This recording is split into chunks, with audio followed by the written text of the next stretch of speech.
In our urban world, in the streets where we walk, in the buses we take, in the magazines we read, on walls, on screens, we are surrounded by images of an alternative way of life.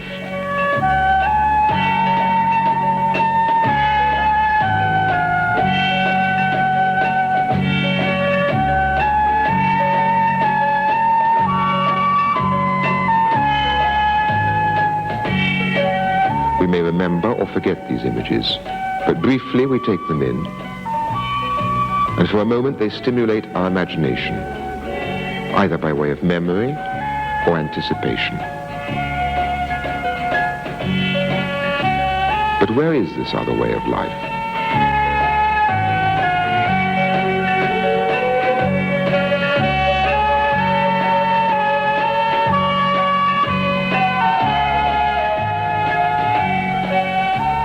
It's a language of words and images which calls out to us wherever we go, whatever we read, wherever we are.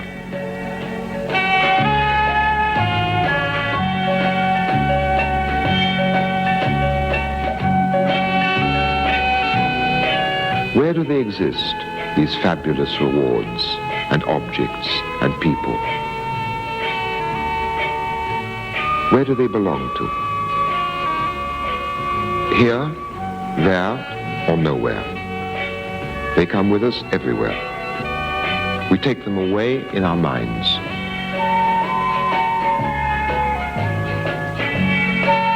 We see them in our dreams.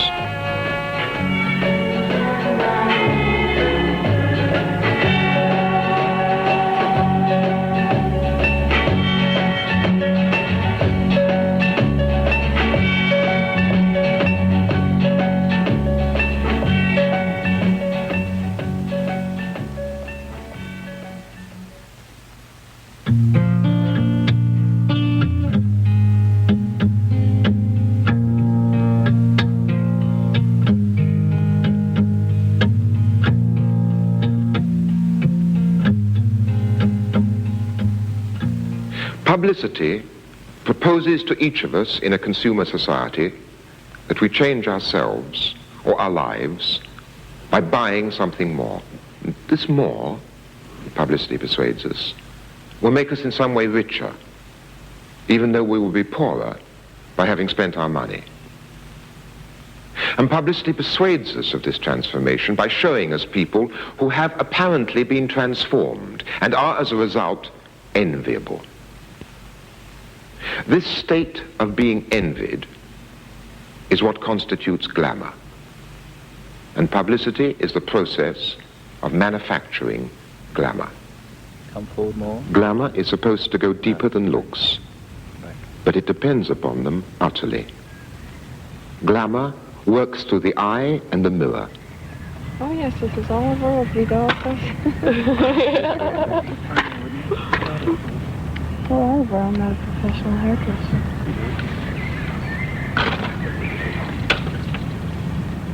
Can you get the tangle out of that? Glamour is for everybody who believes they can be glamorous, or perhaps more accurately, for everybody who finds that they cannot afford not to be glamorous. Yes. Keep the fringes free, Oliver. The setting in which glamour is here being created is an old one, a large country house now turned into a public park.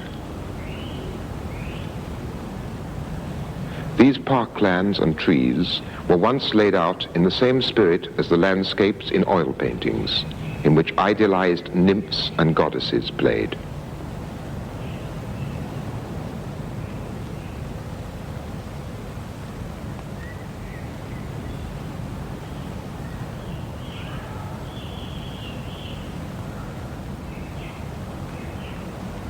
Try to make it look like three flowers in the tree.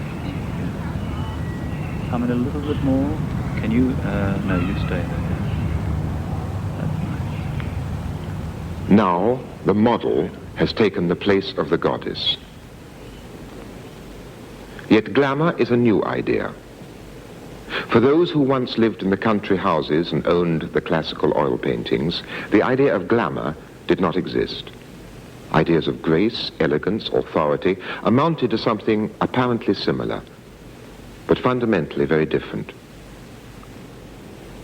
When everybody's place in society is more or less determined by birth, personal envy is a less familiar emotion. And without social envy, glamour cannot exist. Envy becomes a common emotion in a society which has moved towards democracy and then stopped halfway, where status is theoretically open to everyone, but enjoyed by only a few.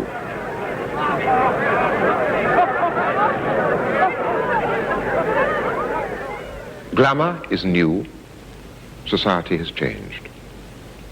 But the oil painting and the publicity image have much in common. And we only fail to see this because we think of one as fine art and the other as commerce. Sometimes publicity impersonates a painting. Boys are posed to match the boyhood of Raleigh.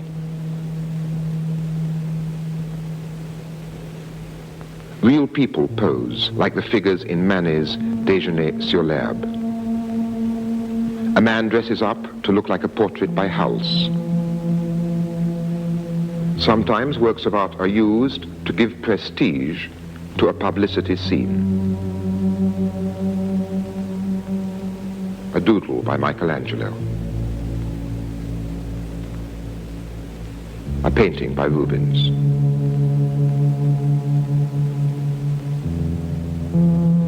A painting by Dürer. A whole sea by Hokusai. Usually the references to art are less direct.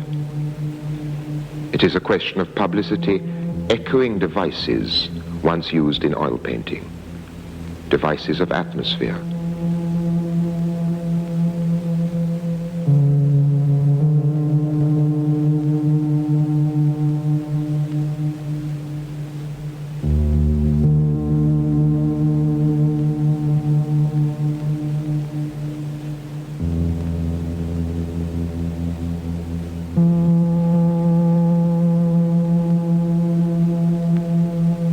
Settings.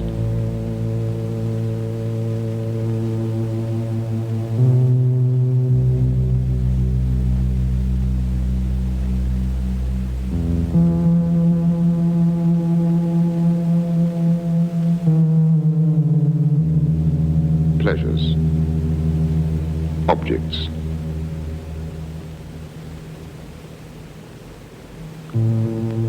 Poses. Symbols of prestige.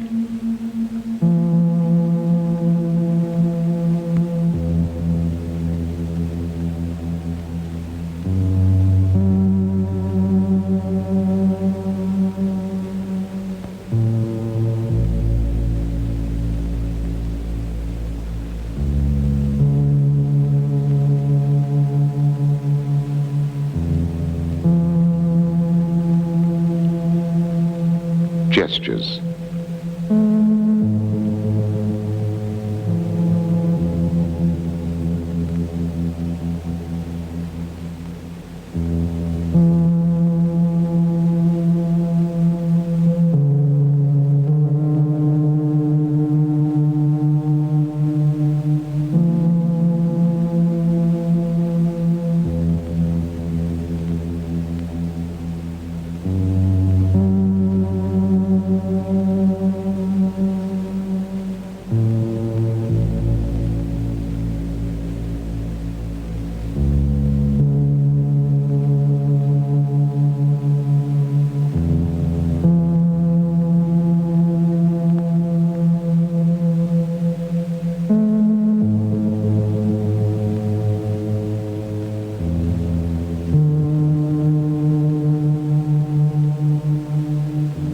Signs of love.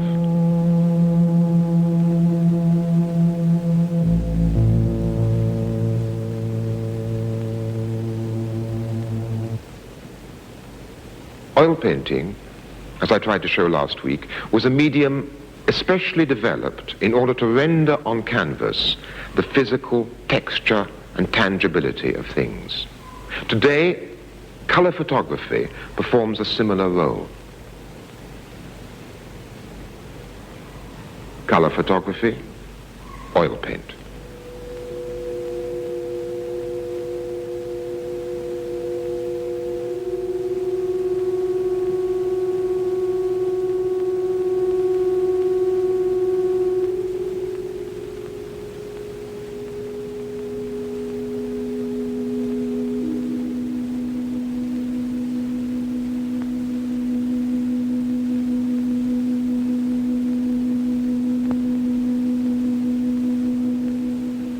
Publicity and oil painting use many of the same references and celebrate the same qualities in things, share many of the same ideals, all of them related to the principle that you are what you have. Their purpose and their effects, however, are very different. The oil painting showed what the owner was already enjoying among his possessions and his way of life. It consolidated his own sense of his own value. It enhanced his view of himself as he already was. It began with facts, the facts of his life. Of course, there were other facts which it didn't take into account. Where did the owner's wealth come from? The exploitation on which his wealth was based was not shown. But what was shown did at least correspond to the condition of his own life.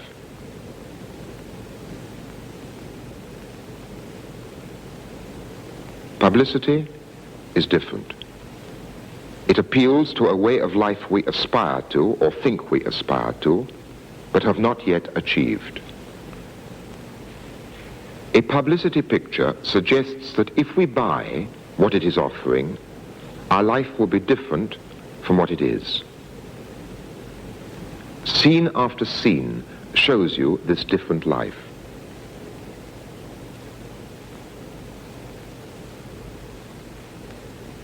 Not only will our home be different, but all our relationships will become radiant because of our new possessions.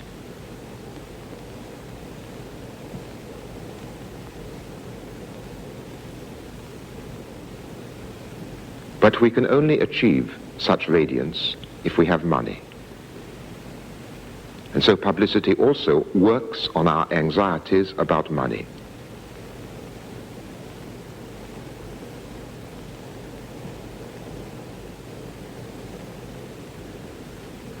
Urging each of us to scramble competitively to get more.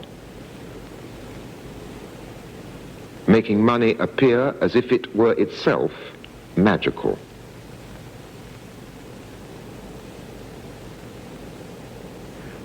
This may persuade a few people to use a bank credit system despite the very high rate of interest. But what is more important is that it promotes the illusion that a man's ability to consume is directly related to his sexual virility. According to the rules of the dream, those who do not have this power, those who lack glamour, become faceless, almost non-existent. Publicity both promises and threatens. It plays upon fear, often the fear of not being desirable, of being unenviable. It suggests that you are inadequate as you are, but it consoles you with the promise of a dream.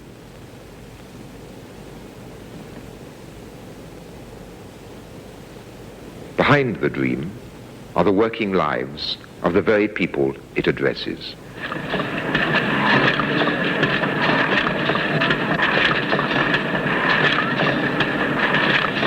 With this spray, you will be wanted. Meanwhile, there is the present of the women who manufacture such sprays.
future deferred.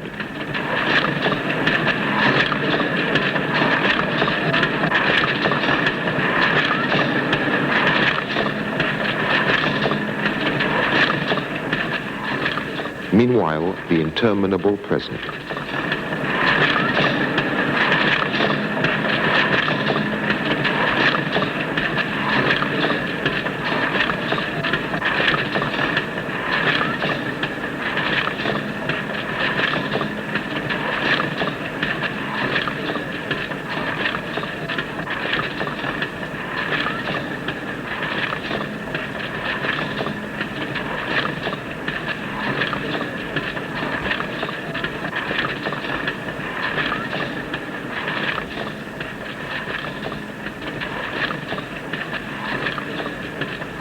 The more monotonous the present, the more the imagination must seize upon the future.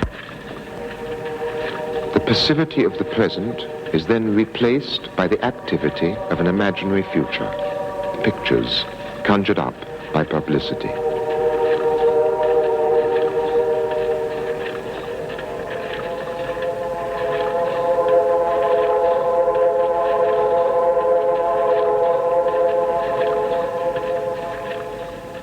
The imagery may be public, but the dreams are intimate. Here are three such dreams. The dream of later tonight. You are part of the good life they smile at. They are part of the good life you smile at. Everyone is surrounded by what brings pleasure, but it is you who will bring the greatest pleasure of all.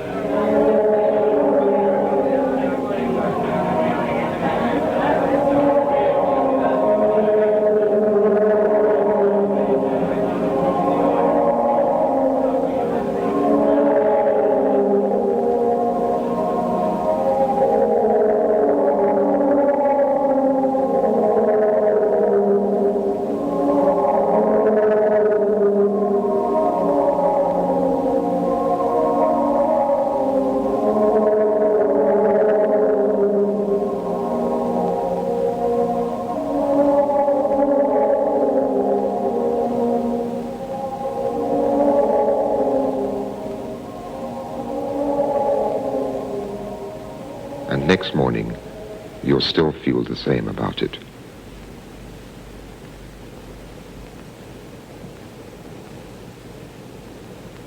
The skin dream. The surface you can touch. The skin without a biography.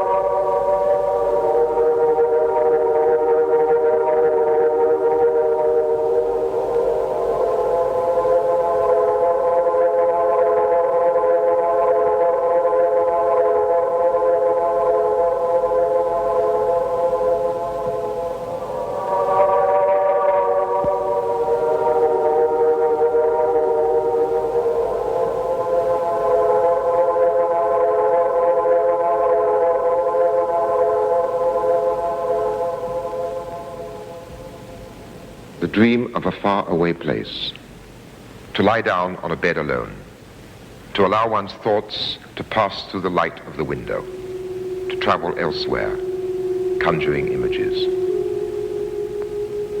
Distances without horizons.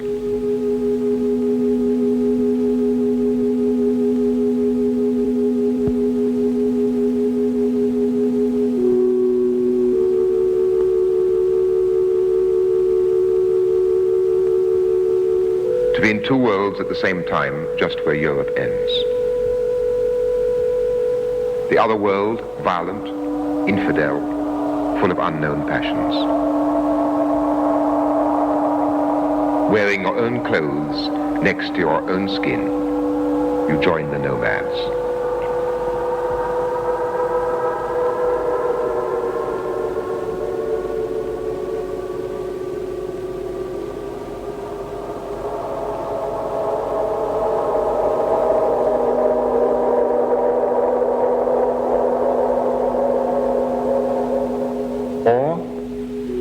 to go north to ancient castles, an age of chivalry, of romantic love. It is dawn. You are innocent, you are pure, you are ready to travel again. Publicity works on the imagination, but it does something else too. Because publicity pretends to interpret the world around us and to explain everything in its own terms, publicity adds up to a kind of philosophical system. The things which publicity sells are in themselves neutral, just objects. And so they have to be made glamorous by being inserted into contexts which are exotic enough to be arresting, but not close enough to us to offer a threat. A machine gun can support shoes.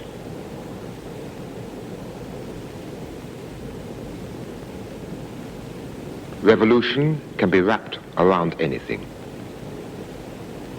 In this way, publicity abuses the realities of public figures and events and struggles in other parts of the world.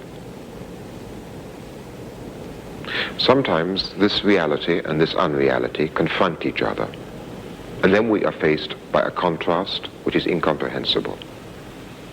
Look, I open a copy of the Sunday Times color magazine. Aramis is an attitude. It is not merely proposing a new shaving soap. It is proposing, as it says, an attitude, a life, a civilization. The highest value of this civilization is the individual ego. Pimm's tastes every bit as good as it looks and is easy to drink, which is sometimes hard for us to live with, because we wouldn't want people to think the chords it strikes are all meek and mild-mannered. So, when you're through with your first half pint of Pimm's, stand back and see how you look, and face the hard truth. That song may have ended, but the melody is lingering on. I turn the page. These are photographs of refugees from East Pakistan fled to West Bengal.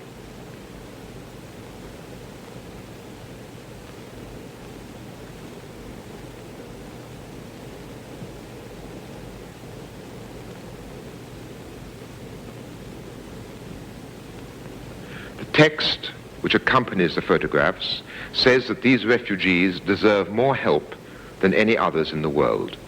The writer appeals to the public conscience. But if I turn the page again, the inadequacy of such appeals becomes obvious. The words and pictures on these pages all appear to be real and all belong to the same language. The text, the photographs taken in Pakistan, the photographs taken for the publicity, the editing of the paper, the layout, the printing, all are elements of the same culture, our culture.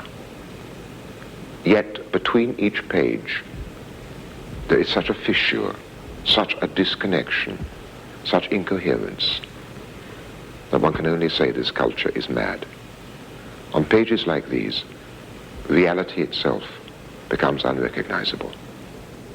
It is difficult in this clamor to explain why one set of victims deserves more attention and more help than any others. There have been so many refugees in recent years. Aperitifs can be a bit sweet for today's taste, so a lot of people go to the other extreme and serve dry drinks that taste of nothing. What do words mean when juxtaposed like this?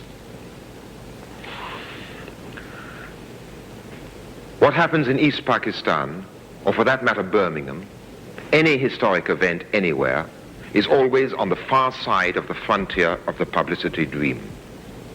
What happens out there happens to strangers whose fate is meant to be different from ours.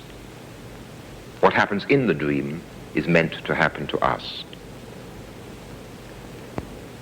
Things happen after a Badidas bath.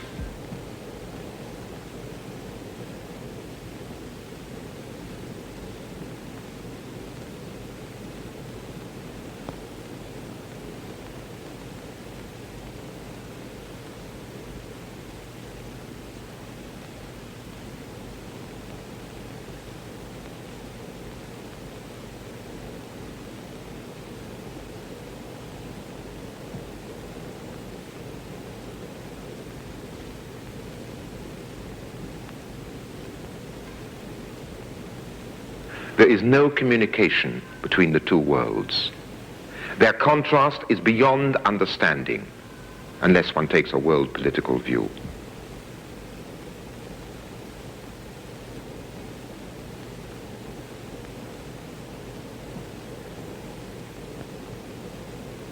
Yet, what is really the connection between these publicity images and our own lives, between their promises and our own needs?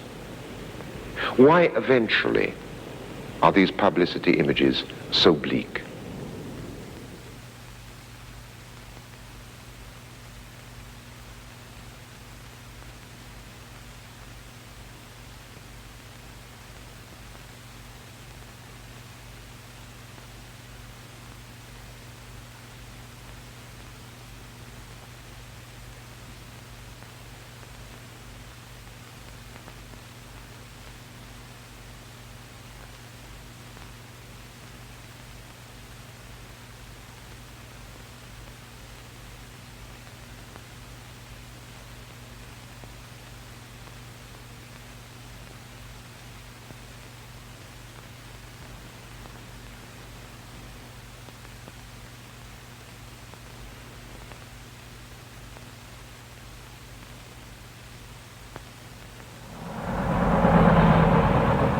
What surrounds these posters? Oil paintings were surrounded by gold frames which symbolized the wealth of the owner within the picture and around it. What surrounds the publicity image is us as we are. The magical purchase, the buy which is meant to transform us but which excludes us as we now are, fills the gap between life as it is and life as we are told it might be. This false filling of the gap prevents us realizing how we might really begin to close that gap. Such a beginning would start with the struggle to take over the control of our own lives, political decisions instead of purchases.